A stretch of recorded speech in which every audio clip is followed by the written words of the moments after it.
A man stood naked in Rome's Campo de Fiori, tied to a wooden stake. Executioners thrust a leather bridle through his tongue to silence his final words. When they held a crucifix to his face, he turned away in contempt. This wasn't just another heretic burning in 1600.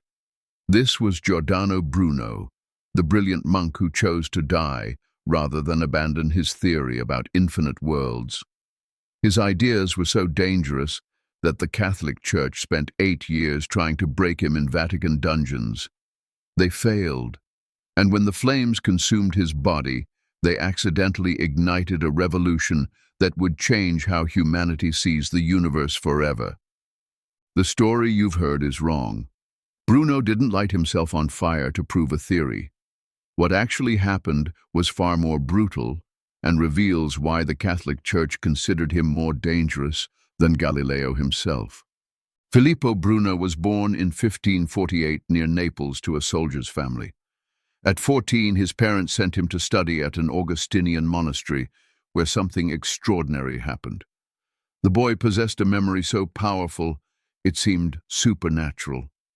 He could memorize entire books after reading them once. By 17, he had joined the Dominican order and taken the name Giordano. But Bruno's brilliant mind came with a dangerous flaw. He couldn't stop questioning everything. He removed religious images from his cell walls, keeping only a crucifix. He read forbidden books, including banned writings by Erasmus that he found hidden in the monastery latrine. Most dangerously, he began challenging fundamental Catholic doctrines. He defended the Arian heresy that Christ was inferior to God. He doubted the Trinity. He questioned the very foundations of his faith. In 1572, at 24, Bruno became a Catholic priest. 3 years later, Dominican authorities launched an investigation into his heretical views. The brilliant young monk faced an impossible choice: submit to orthodoxy or flee into exile. In 1576, Bruno made his decision. He abandoned his Dominican habit in the middle of the night and began what would become 16 years of wandering across Europe. This wasn't just a journey. It was an intellectual revolution in motion. Bruno's cosmological theories went far beyond what Copernicus had proposed about the sun being at the center of our solar system. Bruno envisioned something that seemed insane to medieval minds: an infinite universe filled with countless worlds, each potentially harboring life. He wrote that God was glorified not in one sun, but in countless suns, not in a single earth, but in thousands upon thousands of worlds. His 1584 work described innumerable celestial bodies, stars, globes, suns, and earths scattered throughout infinity. Bruno was essentially describing exoplanets 400 years before their discovery. He anticipated Einstein's principle of relativity, using the same ship metaphor to explain motion 48 years before Galileo. He proposed that stars were distant suns with their own planetary systems. But Bruno's ideas extended far beyond astronomy into territory the Church considered absolutely heretical. He embraced pantheism, declaring that nature was God manifested in all things. He believed in reincarnation. He denied core Christian doctrines, including the Trinity and Christ's divinity. He even argued that ancient Egyptian religion was superior to Christianity. These weren't just scientific hypotheses.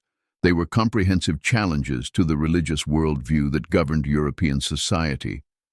For 16 years, Bruno moved restlessly across Europe, teaching his revolutionary ideas while staying one step ahead of religious authorities. His pattern was always the same: arrive in a new city, dazzle audiences with his phenomenal memory techniques, gain patronage from nobles or scholars, then clash with local authorities and flee before arrest.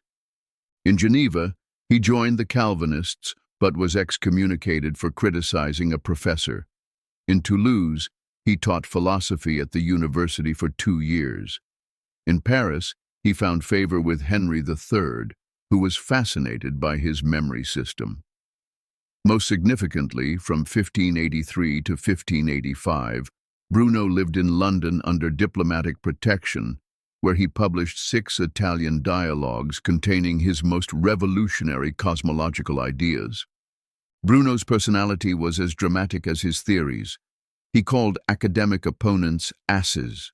He wrote inflammatory dialogues that read more like intellectual battles than scholarly papers. He never hesitated to insult authorities. At Oxford University, he was mocked for his accent and foreign ideas, leading to heated debates where he defended his cosmological views against English scholars. The man had been rejected by Catholics, Calvinists, and Lutherans, making him perhaps the most universally unwelcome intellectual in Christian Europe. Then in 1591, Bruno received what seemed like salvation. Giovanni Mocenigo, a wealthy Venetian nobleman, invited him to Venice to teach the art of memory and other philosophical secrets. Venice's reputation for religious tolerance made the offer seem safe. Bruno's decision to return to Italy after 16 years of exile would prove catastrophic. The arrangement quickly soured. Mocenigo expected Bruno to share magical secrets and techniques for supernatural power. When Bruno focused on philosophical instruction instead and prepared to leave for Frankfurt, Mocenigo felt cheated. On May 23, 1592, in a letter dripping with betrayal, Mocenigo denounced Bruno to the Venetian Inquisition with devastating accusations. He is an enemy of the Mass. Christ is a wretch. Catholic opinions are the teaching of asses. He believes in the plurality of worlds. That same night, Bruno was arrested at Mocenigo's residence. His 16 years of intellectual freedom had ended with betrayal by the very person who promised him sanctuary. If you're finding this story as fascinating as we hoped, make sure to subscribe for more hidden histories that changed the world. We dive deep into the stories behind the stories that shaped human civilization. Bruno's trial by the Venetian Inquisition lasted 6 months. Under pressure, he made damaging admissions, including that he had harbored doubts about whether Jesus was the Son of God. In July 1592, Bruno knelt before his judges and begged forgiveness, promising to reform his life. But Rome wanted Bruno. After months of political pressure, Venice reluctantly handed him over to the Roman Inquisition in February 1593. Bruno would spend the next 7 years in Vatican dungeons in one of the longest trials in Inquisition history. The Roman trial involved the most powerful figures in the Catholic Church, including Cardinal Robert Bellarmine, who would later be canonized as a saint. Contemporary accounts describe Bruno's behavior in prison as increasingly defiant. He was caught waking up at night cursing God and making obscene gestures toward heaven. Even sharing cells with 5 other prisoners, he continued arguing his theological positions. The church tried everything to break him. 7 years of imprisonment, constant interrogation, theological debates with the finest minds of the Counter-Reformation. Bruno refused to yield. In January 1599, Bellarmine reduced Bruno's alleged heresies to 8 specific propositions and demanded he recant. Bruno initially agreed, but then submitted reservations about 2 propositions. When Bellarmine pressed him further, Bruno delivered what was considered his ultimate insult: "You lie through your throat." That sealed his fate. On February 8, 1600, after 7 years of imprisonment, Bruno received his final sentence. When the death penalty was pronounced, Bruno replied in what witnesses described as a menacing tone, "Perhaps your fear in passing judgment on me is greater than mine in receiving it." The church performed a solemn degradation ceremony, systematically stripping Bruno of all religious symbols. His deacon's stole, his Dominican scapular, his religious habit. He was shaved, dressed in civilian clothes, and handed over to secular authorities for execution. February 17, 1600. 9 days later, Bruno faced his final test in Campo dei Fiori, Rome's primary execution site for heretics. Contemporary accounts provide chilling details. Bruno was stripped naked and tied to a stake surrounded by firewood, charcoal, and pitch. Most dramatically, a leather bridle was thrust through his tongue to prevent him from shouting out heresies to the gathered crowd. When executioners held a crucifix to his face, Bruno turned his head away in anger and contempt. Even facing imminent death, he refused the consolations of the faith that had condemned him. The pyre was lit, and Bruno was burned alive while monks sang litanies and urged him to repent. His ashes were thrown into the Tiber River.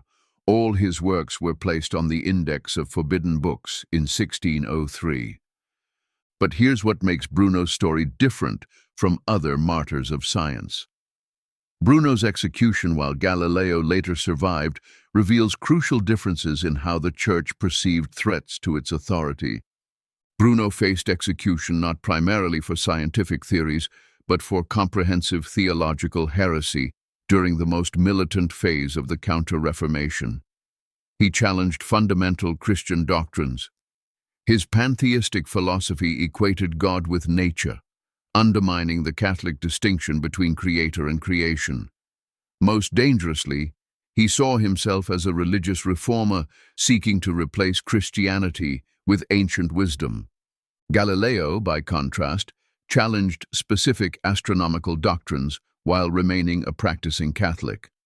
When pressed by the Inquisition in 1633, Galileo recanted his views and accepted house arrest. Bruno refused all compromise, declaring he would rather die for truth than live in submission to falsehood. The timing mattered too.